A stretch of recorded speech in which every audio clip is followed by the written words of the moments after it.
The clock is ticking, the eviction moratorium is set to expire. Millions face eviction as moratorium ends Saturday.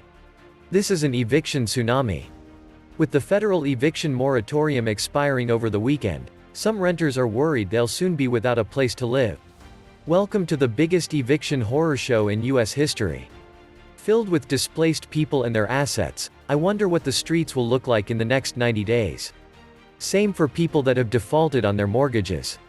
Mortgage moratoriums have ended as well. Millions of homeless coming to a street near you. Many of them lost jobs during the pandemic and had fallen months behind on their rent. They lost their jobs because the government shut down the economy, which resulted in a lot of small companies going out of business. And then to compound the problem, the government kept extending the unemployment benefits long after opening the economy back up.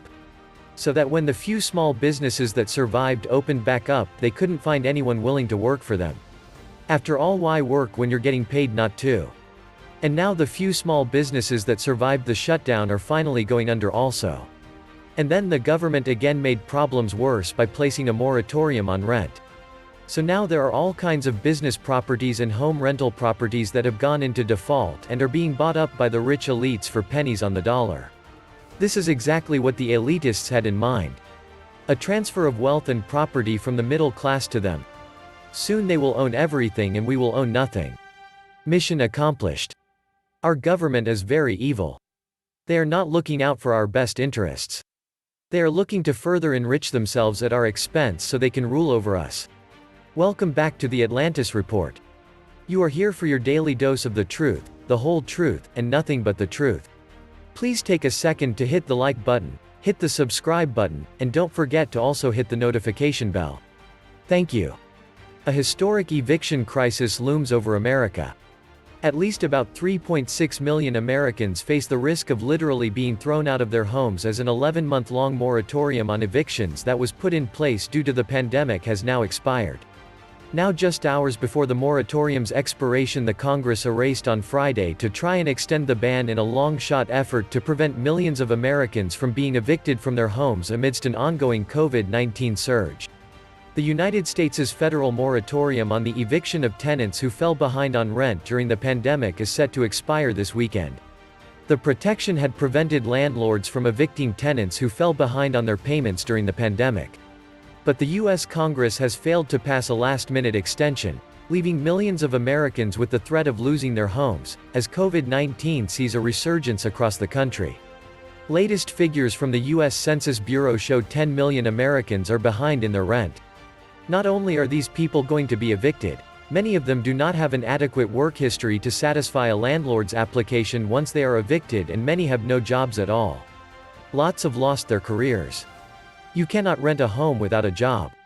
The homeless crisis in the US is about to get exponentially worse. Add the soon-to-be newly evicted to those who can't afford their rent because rent just went up from $100 to $800 a month. The poor people on fixed incomes are going to feel rate increases like a Muhammad Ali punch to the gut. Not good, no matter how you look at it. And anyone asking about these modest landlords that still have to pay their mortgage while getting no rent? The landlords themselves may be going broke.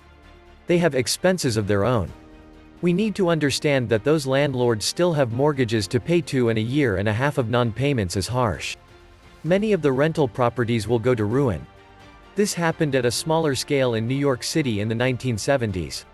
A year and a half of unemployment or working minimum wage jobs to support yourself and your kids because you got laid off from your career due to COVID is also harsh. And the government should be held responsible for every person left homeless. It is not the pandemic that creates the crisis, but rather the government's restrictions and lockdowns. The complete shutdown of society in a failed attempt to stop the virus from spreading sure has had some devastating effects. Few are getting big chunks of the stimulus package, and many others can't have a roof above their heads. What an irony it is. The more lockdowns, the more homeless. The more homeless, the more crime. The more crime, the more disproportionate suffering. The more disproportionate suffering, the more racial division. The more racial division, the more violence. The more violence, the more force justified for control. Most people don't recall the many violent clashes fought by communists and anarchists against the police during the Weimar Republic. Faced with chaos, the human mind cries out for order, and in excess, order naturally gives way to tyranny. Nothing throughout recorded history has ever made the rich so much richer as these lockdowns. Remember that. The restrictions that will cause the coming problems were implemented by the government were and are completely unnecessary and proved nothing. Hence the government caused the problem. More likely than not, intentionally with an eye to corporate control of private property and government control of corporate power. It is kinda weird that following a pandemic, huge unemployment, hundreds of thousands occupying graves not homes, astronomical private and public debts from government-sponsored degeneracy. There is too much government, corporate invested financial interest impeding free markets. Too much concentrated wealth and power. Just quit subsidizing vested interests and get out of the way of the building process to allow the building of as much housing as viable, and the affordability part will take care of itself. Most of the real estate and rental affordability problems could be resolved if the Federal Reserve wasn't intentionally blowing an asset bubble. Same for foreign central banks where their own bubbles, such as in China, incentivize and make it affordable for their citizens to outbid Americans. U.S. government policy also intentionally inflates the price of housing. Housing would be much cheaper without loan guarantees, FNMA, GNMA, bank deposit insurance, tax subsidies, flood insurance, restrictive local zoning. It's a lot more than government meddling in the private real estate market. It's government meddling in the financial markets, with money being funneled toward private equity, Blackstone and others, via behavior control through tax deferment for 401ks and pension plans. Of course the ultimate is Fed meddling, creating money from nothing and loaning to insiders at low interest rates. The bane of capitalism is concentrated wealth and power. The bane of any free people and free markets is concentrated wealth and power. You combine corporatism, limited liability and money concentration, with a Fed that gets to allocate money and credit and pick winners and losers. You get what we are getting. A financialized nation heading toward a tiered system with a good supply of debt and wage slaves. Exactly what the masters want. Rent seekers is an economic term. A college professor is a rent seeker as is a government bureaucrat. In short, rent seekers are at best parasitic as they seek wealth without contributing to production. When the rent seekers are armed with fiat from central banks at 0% interest rate, the substance of an economy will be eaten.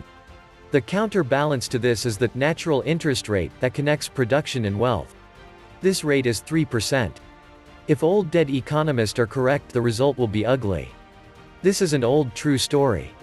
Nothing has been discovered.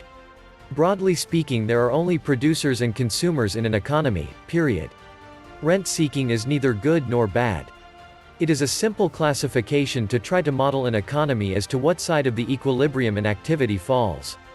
Parasitic behavior arises from the denial of the natural interest rate, which is the time value of money. Only the sovereign has the power to deny. The Fed's mission is to keep the parasitic balls of debt in the air. The equilibrium between consumer, investment, and producer has always been an opportunity to extract wealth without production.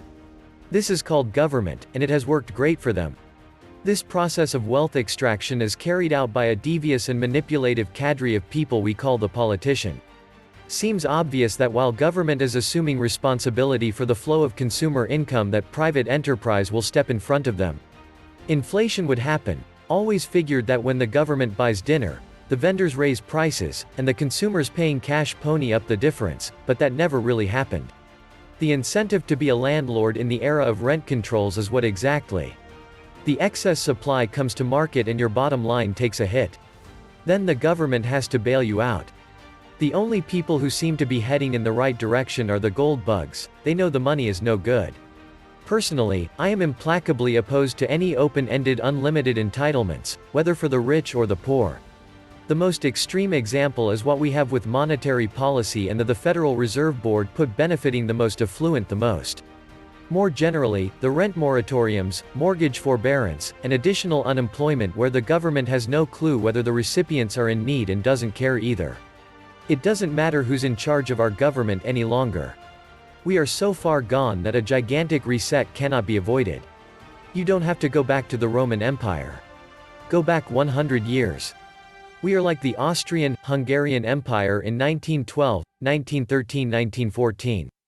Every institution in our country is corrupt and rotting from the inside out. Read Jeffrey Warro's excellent book, The Mad Catastrophe, a detailed accounting of what happened there taken from accurate sourcing from his ancestors and historical records. Everything that happened there is happening here in the USA.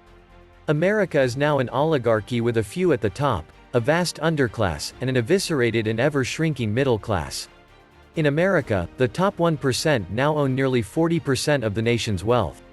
The wealth distribution in the United States has more in common with an emerging economy like Mexico or Brazil. Many landlords are already leaving the rental business. That's why they came up with the moratorium in the first place. Do you think they did this because they cared about the little guy? No, they did it so a lot of property owners would lose their property and free up a lot of real estates. But the property won't be handed over to the government. The banks that own the property will sell it to their rich elite friends for pennies on the dollar. People like Bill Gates, Jeff Bezos and Mark Zuckerberg, just to name a few. Like Klaus Schwab said, "We will own nothing and be happy." We being the little people. This was the Atlantis Report. Please like, share, leave me a comment, subscribe. And please take some time to subscribe to my backup channels. I do upload videos there too.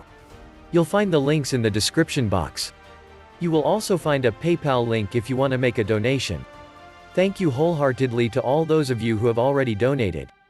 Stay safe, sane, and healthy, friends.